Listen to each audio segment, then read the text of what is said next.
할렐루야. 오늘도 우리 주님을 찬양합니다.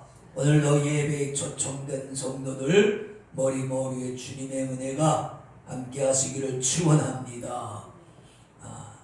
장차 이루어질 일에 대해서 역시 말씀합니다. 만일 훗날에 너희가 왕을 세우고자 하거든. 그렇습니다. 지금은 왕이 없죠. 모세가 전체의 지도자입니다. 그런데 이스라엘은 여태까지 부족 국가예요. 12부족으로 연합된 부족 국가죠. 이제 세계 나라의 형태를 보면 그렇잖아요. 맨 처음에는 부족 국가로 시작해서 그 다음에 그 부족을 통합하면 왕정 국가로 나가고 왕정 국가에서 근대 이후에는 대통령제로 수상제로 이렇게 나가는 어떻게 보면 그것도 발전이라고 볼 수 있겠죠. 볼 수 있습니다. 그래서 이스라엘도 마찬가지예요. 지금은 12부족으로 이렇게 부족 국가를 이루고 있지만 어느 때인가 너희도 왕을 세우고자 하고 싶은 마음이 있거든. 그때에 이스라엘의 왕은 반드시 이러해야 되고 이러해야 된다 라는 것.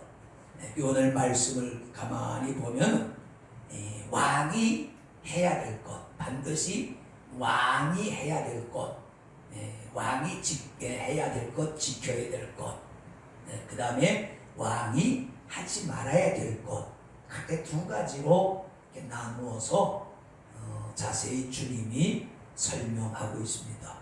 이스라엘의 왕은 그냥 왕이 아닙니다. 하나님 나라 신종 국가의 하나님의 대리자로서 이스라엘을 통치해야 될 사람이기 때문에 아무나 왕이 돼서는 안 된다는 것이 하나님의 지원이고, 또 우리들도 마찬가지죠. 하나님의 사람은, 하나님이 쓰시는 사람은 아무나 되면 안 되죠. 그렇죠? 하나님이 쓰시는 사람은 반드시 그 어떤 룰이 있단 말이죠. 오늘 여기 보면 어떤 사람이 왕이 되어야 되느냐 하면 첫째 15절에 보면 그렇죠. 반드시 그랬어요. 반드시 네 하나님 여호와의 택하신 자를 내 위에 왕으로 세울 것이며 이방인은 하지 말라. 그러니까 이스라엘 하나님을 대신해서 하나님의 백성을 통치할 사람은 이방인이면 안 된다. 외국인은 안 되고 그렇습니다. 외국인은 안 되고 반드시 뭐예요? 이스라엘 사람이어야 된다. 이 성경에는 그 영어 버전에는 He must be an Israelite, 나로 포이노 그랬어요. 외국인은 나로 포이노. 외국인은 안 된다. 반드시 그는 이스라엘라이트, 이스라엘 사람이래야 된다. 하나님께서 must 반드시 그렇게 했다. 그래서 여기서 중요한 것은 하나님이 택하신 자예요. 그러니까 왕이든지 제사장이든지 선지자든지 공통점 하나는 하나님이 택하신 자, 하나님이 부르신 자. 그렇습니다. 오늘날도 마찬가지죠. 교회의 목사, 교회의 중직들은 하나님이 택하신 자, 하나님이 부르신 자들이 하나님의 일에 동참해야 된다. 그런 말씀이 되는 것입니다. 그래서 이스라엘의 왕은 반드시 이러해야 된다. 첫째가 하나님의 선택된, 그래서 뭐예요? 하나님의 선택된 정통성, 하나님이 선택한 정통성이 있어야 된다. 제가 설교 중에 가끔 말하죠. 헤롯, 그 예수님 당시 유대의 헤롯 왕은 유다 사람이 아니에요. 정통성이 없는 사람이, 하나님이 택하신 자도 아니고 그 다음에 유대인도 아니고 다윗의 계통도 아니에요. 그렇기 때문에 헤롯이 유대인의 관심을 사려고 그 성전을 어마어마한 부를 들여서 비싼 대리석을 수입해다가 성전을 지어서 유대인들한테 환심을 살려고 했던 거예요. 그래서 유대인들의 환심을 샀는지는 모르지만 하나님의 정통성에 있어서는 벗어났다라는 그런 말씀. 이스라엘의 왕은 반드시 이스라엘 사람이어야 되고, 그 다음에 유다 지파의 다윗의 계통이어야 된다. 이것이 성경에서 말하는 이스라엘 왕의 정통성입니다. 두 번째는 뭐예요? 민족의 정통성이죠. 뭐예요? 외국인은 안 된다. 아무리 똑똑하고 잘나고 통치력 있고 리더십이 있어도 이스라엘인이 아닌 사람은 안 된다. 반드시 이스라엘 사람이래야 된다. 민족의 정통성을 여기서 강조합니다. 이거 중요하죠. 대한민국의 대통령은 어떤 사람이 돼야 돼요? 대한민국 사람이 돼야 된다. 대한민국인의 혈통을 타고나고 대한민국의 역사를 배우고 대한민국의 역사적 정통성을 배우고 학습한 그 자유민주주의의 그것을 학습한 사람이 돼야 된단 말이에요. 그래야 나라를 바로 이끌어갈 수 있죠. 이게 굉장히 중요합니다. 그 다음에 세 번째는 뭐냐면 신앙적 정통성이에요. 이것도 아주 중요하죠. 조금 뒤에 또 와서 18절 19절 보면은 그렇게 되어 있죠. 그가 누구든지 하나님이 선택한 사람이 이스라엘의 왕이 되거든 레위 사람 제사장 앞에 보관된 이 율법서 그랬습니다. 그때는 창세기, 출애굽기, 레위기, 민수기, 신명기서가 되겠죠. 율법서를 등사하여 평생에 자기 옆에 두고 읽어서 그 하나님 여호와 경외하기를 배우며 이 율법의 모든 말과 이 규례를 지켜 행할 것이라. 그러니까 이스라엘의 왕은 그 신앙의 성경의 말씀에 의한 신앙을 가지고 있어야 된다. 자기 주관적 내가 생각해 보니까 이래, 내 생각엔 이래, 그런 게 아니고 그게 아니고 사람의 생각이 아닌 성경, 하나님의 율법서 성경에 의한 그런 믿음을 가지고 그것을 실천할 수 있는 그런 사람이래야 된다 그랬습니다. 하나님이 신명기 6장 4절에 주신 그 말씀이 뭡니까? 그 아주 중요한 말씀을 거기서 강조했죠. 신명기 6장 4절 말씀을 제가 한번 읽어보겠습니다. 이스라엘아 들으라. 우리 하나님 여호와는 오직 하나인 여호와시니 너는 마음을 다하고 성품을 다하고 힘을 다하여 네 하나님 여호와를 사랑하라. 오늘날 내가 네게 명하는 이 말씀을 너는 마음에 새기고 네 자녀에게 부지런히 가르치며 집에 앉았을 때든지 길에 행할 때든지 누웠을 때든지 일어날 때든지 이 말씀을 강론할 것이며 또 너는 그것을 내 손목에 매어 기호를 삼으며 내 미간에 붙여 표를 삼고 또 내 진문설주와 바깥문에 기록할지니라. 그러니까 내 그 몸이 상관하는 모든 것, 이마, 손목, 그 다음에 모자, 그 다음에 문에 들어올 때 현관문 좌우에 어디든지 하나님의 말씀, 이 말씀을 써서 붙이고 너는 누워있든지 앉아있든지 걸을 때든지 집에 있을 때든지 이 말씀을 기억하고 가르치고 토론하라. 그런 말씀이죠. 이것이 하나님이 이스라엘에게 주신 말씀. 왜 그러냐?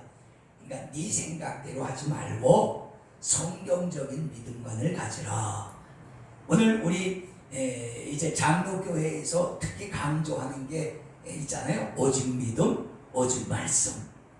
이거 아주 굉장히 중요한 거거든요. 우리는 하나님이 주신 이 성경의 신구약 성경에 의한 믿음을 가져야 돼요. 내 생각에 보니 이렇더라. 대부분 많은 사람들이 지금도 그래요. 자기 생각대로 신앙생활을 하죠. 저도 그렇고 여러분도 그렇고 그럴 때가 참 많아요. 성경은 그렇게 말했지만 내 생각대로 할 때가 참 많단 말이에요. 그러다 보니까 넘어지고 쓰러지고 함정에 빠지게 되는 거예요. 하나님의 말씀은 우리 앞에 캄캄한 그 세상에 우리 앞길을 비추는 등불과 같은 것입니다. 등불을 앞에 들고 가면 넘어지지 않죠. 칠 같은 밤에 그냥 가면 넘어질 수밖에 없죠. 그러나 등을 들고 가면 환해서 넘어지지 않듯이 하나님의 말씀을 항상 마음에 품고, 성경에 있죠. 내 가슴에 내 마음에 기억하라. 그리고 그 말씀대로 행하라. 왕도 그래야 된다는. 왕도 항상 하나님의 말씀 성경을 옆에 두고, 그런데 몇 년간만 하는 게 아니라 평생에, 그랬잖아요. 평생에 그 말씀을 너는 믿고 그 말씀대로 행하면 네가 교만하지 아니하리라. 이스라엘의 왕이 해야 될 것, 반드시 해야 될 것 세 가지. 하나님의 선택된 백성, 그 다음에 민족적 정통성, 반드시 히브리인이어야 된다는 것.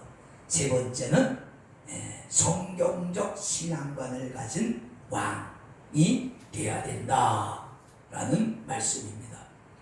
두 번째, 그 하나님께서 또 중요하게 여기서 말씀하신 것은 그 왕이 하지 말아야 될 것. 아까는 왕이면 반드시 해야 될 것이에요. 하나님의 명령이니까요. 근데 반드시 하지 말아야 될 것도 몇 가지를 말씀하고 있습니다. 그 16절에 보면 그런 말씀이 있죠. 왕된 자는 말을 많이 두지 말 것이요, 말을 많이 얻으려고 그 백성을 애굽으로 돌아가게 말 것이니. 여기 말이라고 하는 것은 전쟁에서 군사들이 쓰는 그런 그 전쟁에 쓰는 그 짐승이죠. 말. 지금은 말을 경주하고 스포츠로 타는데 족하지만 옛날엔 그런 게 없었어요. 옛날엔 무조건 말 오면 전장에서, 특별히 말을 탄 기병들은 기병 한 명이 보병 10명을 상대할 정도로 아주 강력한 군사력입니다. 그러니까 여기서 말을 많이 둔다는 말은 군사력을 강화한다는 말이에요. 그런데 이 말이 애굽에서 나요. 애굽 그 나이가 아주 초지에서 말을 많이 나고, 또 애굽에서 병거가 나와요. 말이 끄는 병거 있잖아요. 배너에서 보면 그 전차 경주가 나오잖아요. 이 전차가 애굽에서 난단 말이에요. 그래서 보면 솔로몬 시대에 애굽에서 많은 말을 수입하고 병거를 애굽에서 많이 수입했다는 말이 나와요. 그러니 이 말은 무슨 말, 과도한 군사력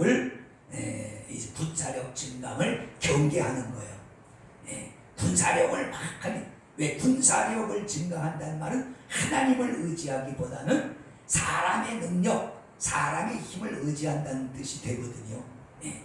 군사력을 또 과도하게 증강하다 보면 나라 재정이 고갈된단 말. 옛날 여러분 러시아, 소비에트 소비에트 공국이 무너진 이유가 뭐예요? 미국하고 군비 경쟁하다가 재정 파탄이 나서 망했거든요. 지금 중국이 또 그걸 이제 따라가는데, 북한도 마찬가지. 북한도 보세요. GDP, 나라 생산력에 거의 다 핵 만들고 미사일 만들고 전쟁 준비하는 데다 다 갖다 써버리니까 민생이 파탄나고 국민들의 삶은 피폐해지죠. 하나님이 그것을 경계한 거예요. 너 강대한 군사력을 증강하려고 하는 거, 그거 경계해야 된다. 그렇게 되면 하나님을 의지하기보다는 군사력을 의지하게 되고, 그 다음에 그건 돈이 많이 들어가는 일이니까 나라 경제가 피폐해진다. 그런 뜻입니다. 오늘날에 지금 이렇게 러시아와 우크라이나와 캄보디아와 태국, 뭐 이런 나라들이 전쟁을 지금 하고 있어서 군비 경쟁이 지금 막 일어나죠. 그래서 우리나라 방산 산업들이 혜택을 보긴 하지만 이런 것들이 굉장히 우려스러운 일임에는 틀림이 없다. 두 번째는 정략적 결혼의 경계입니다. 그 17절에 보면 그랬어요.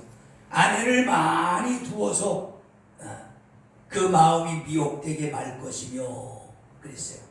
아내를 많이, 옛날 왕들은 자기 마음대로 아내를 둘 수 있습니까? 솔로몬은 뭐 셀 수도 없이 많은 왕을 그 왕비를 뒀는데 이게 뭐냐면 정략 결혼이에요. 하나님이 굉장히 경계하신 건데 정작 그것을 제일 안 지킨 사람이 솔로몬이에요.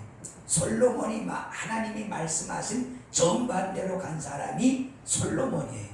솔로몬 시대에는 군사력도 많이 증강하고 아내도 많이 뒀는데 이 아내가 정략 결혼이에요. 그러니까 이스라엘 주변에 옛날엔 부족 국가 시대가 많으니까 성경에는 추장의 딸도 왕의 딸로, 추장도 왕으로 불렸을 정도예요.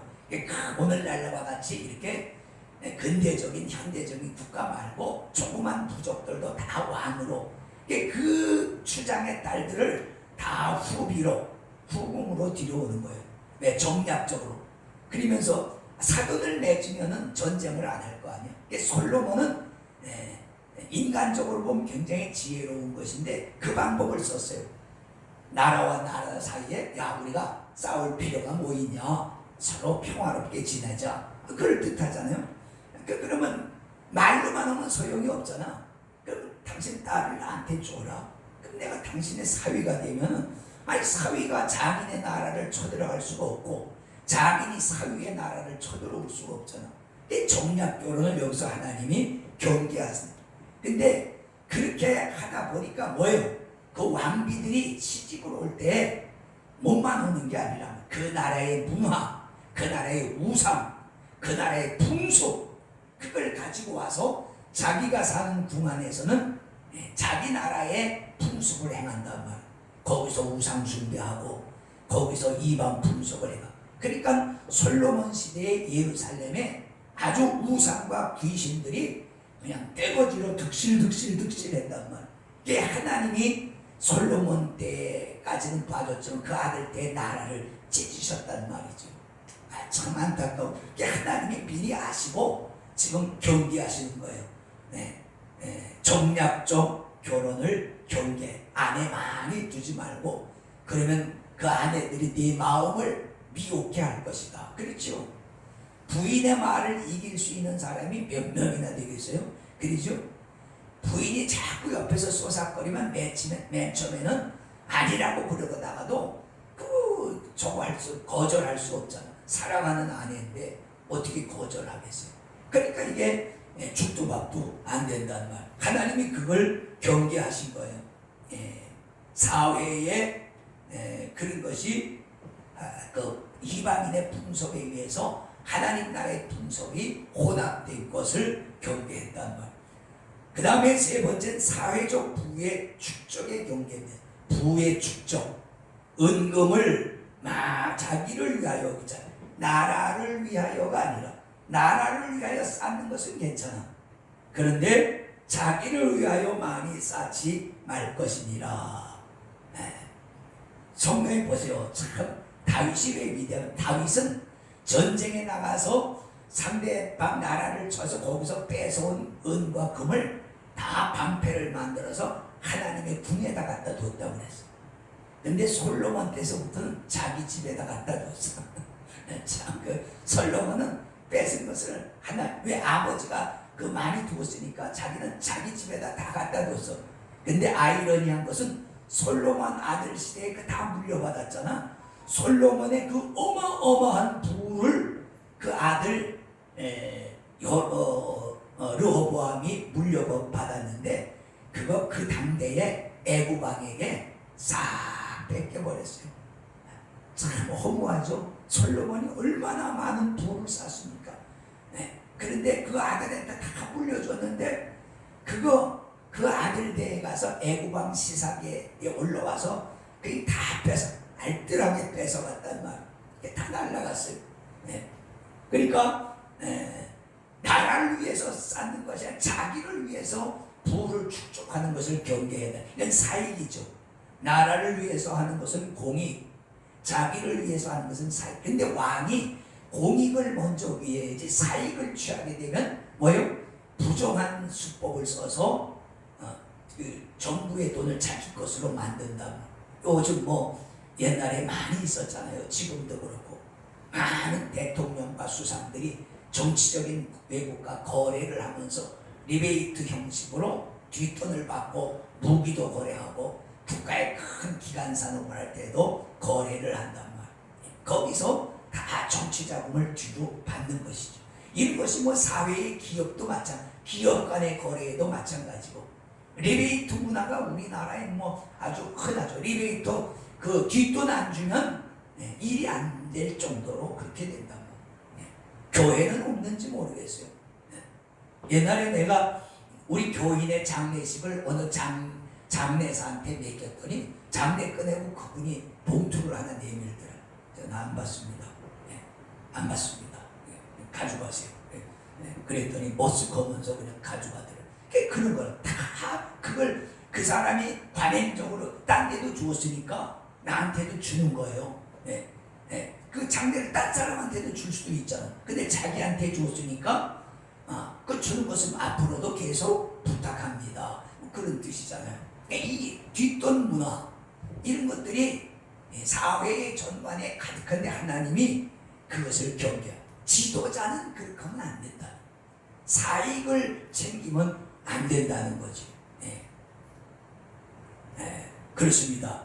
이 세 가지 왕이 해야 되지 말 것, 과도한 군사력을 경계해야 되고, 개인적 사적 부의 축적을 경계해야 되고, 그렇습니다. 또 정략적 결혼 이런 거 왕이 경계해야 된다. 근데 아까도 말했지만 아이러니하게 이것을 정면으로 이제 반대로 해간 사람이 솔로몬이 대표적인 사람이고, 그 다음에 아합 왕도 역시 마찬가지로 그렇게 하다가 나라와 왕권이 종말을 맞이하게 됐죠.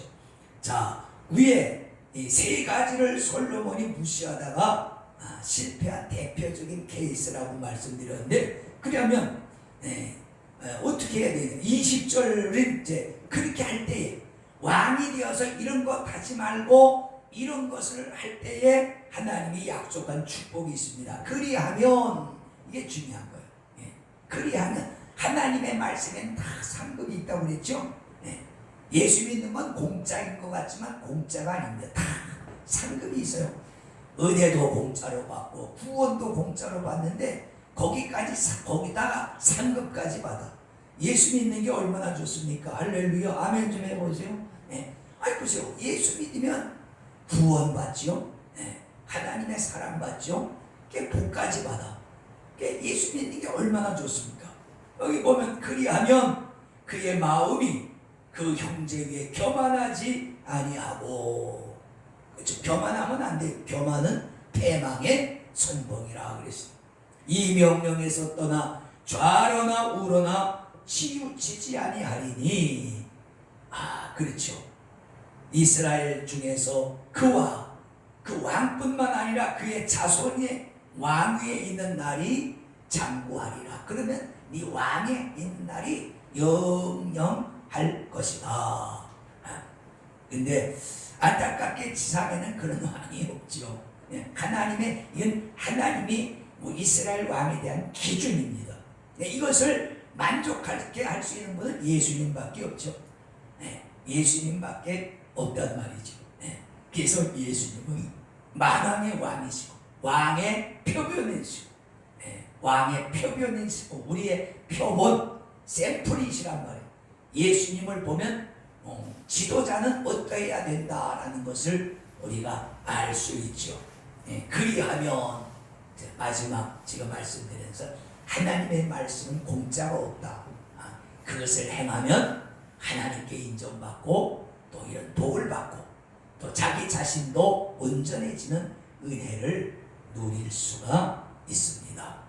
기도하겠습니다. 아버지 감사합니다. 이 하나님의 말씀대로 우리가 행하면 교만하지 않고 좌라나 우라나 치우치지 않고 우리의 자리가 영원히 보존된다고 했습니다. 성도도 마찬가지인 줄 믿습니다. 성도의 자리를 영원히 보존할 수 있는 은혜를 주께서 허락해 주시옵소서. 예수님 이름으로 축복하고 기도를 드리옵나이다. 아멘.